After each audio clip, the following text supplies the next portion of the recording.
ಪ್ರತಿ ಸರ್ತಿನೂ ನಾನು ಭೇಟಿ ಕೊಡ್ತೀನಿ. ಪ್ರತಿ ಸರ್ತಿನೂ ರಾಘಣ್ಣ ಸೈನ್ ಹಾಕೋಕ್ಕೆ ಮುಂಚೆ ನಾನೊಂದು ಅವ್ರನ್ನ ಪ್ರೀತಿಯಿಂದ ಮಾತಾಡಿಸಿ ಅವ್ರ ಜೊತೆಯಲ್ಲಿ ತಿಂಡಿ ತಿಂದು ಮುಂದೆ ಆಗ್ತಕ್ಕಂಥ ಯುದ್ಧವನ್ನು ಹೇಳಿ ಕಳಿಸ್ತೀನಿ. ನನಗೆ ಈ ದಿವಸ ನೀವೆಲ್ಲ ಬಂದಿರೋದು ನನ್ನ ಋತ್ವಿಕರ ಬಳಗವೇ ಬಂದಿದೆ.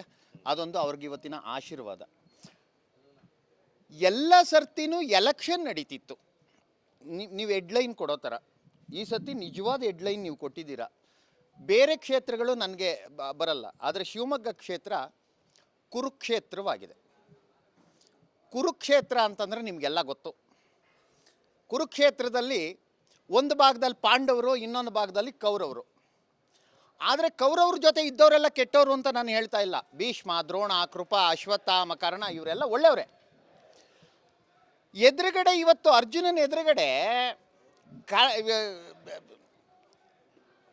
ಭೀಷ್ಮ ಇದ್ದಾನೆ. ಭೀಷ್ಮ ನಾನು ಇಂಡಿಪೆಂಡೆಂಟಾಗಿ ನಿಂತಿದ್ದೀನಿ ಅಂತ ಹೇಳಿದ್ರು ಭೀಷ್ಮನೇ. ಈ ಅರ್ಜುನ ರಥದಲ್ಲಿ ಯಾರು ಕೂತಿದ್ದಾನೆ? ಕೃಷ್ಣ ಕೂತಿದ್ದಾನೆ.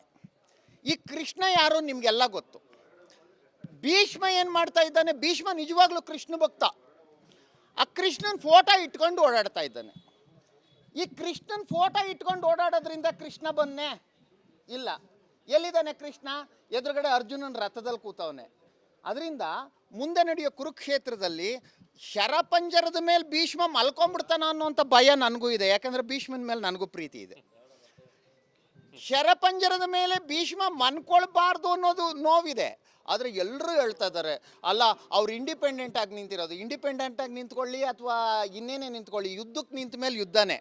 ಸಮಯ ಇದಾಗಿರಲಿಲ್ಲ.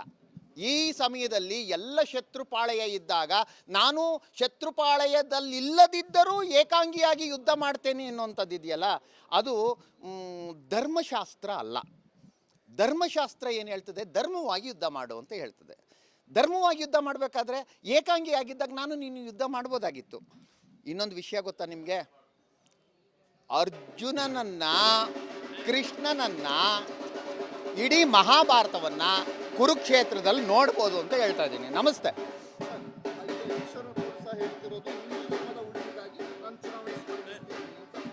ಅಲ್ಲ, ಈಗ ನಾನು ಹೇಳಿರೋದೇ ಹಂಗಿದೆ. ಹಿಂದೂ ಧರ್ಮದ ವಿರುದ್ಧವಾಗಿ, ಹಿಂದೂ ಧರ್ಮದ ಪರವಾಗಿ ಅಂತ ಬರ್ತಾ ಇಲ್ಲ. ಇಲ್ಲಿ ಧರ್ಮದ ಜೊತೆಯಲ್ಲಿದ್ದು ಧರ್ಮದ ವಿರುದ್ಧ ಧರ್ಮವೇ ನಿಂತರು.